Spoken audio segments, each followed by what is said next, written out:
కోరుకున్నావు. నీవు నన్ను కోరుకున్నావు దేవా, నీవు నన్ను కోరుకున్నావు. నేను కోరుకున్న వాడితోడే. దావీదట దేవుడు కోరుకున్న వ్యక్తి.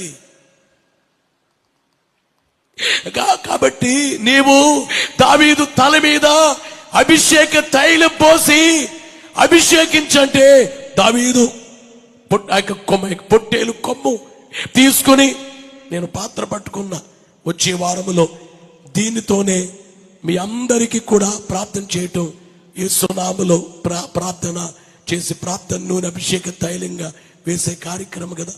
ఒక ఆయన తల మీద అభిషేక తైలాన్ని పోస్తూ దావీదు తల మీద అభిషేక తైలాన్ని పోయగానే నాట నుండి యెహోవా ఆత్మ దావీదు మీదకి బలముగా వచ్చెను.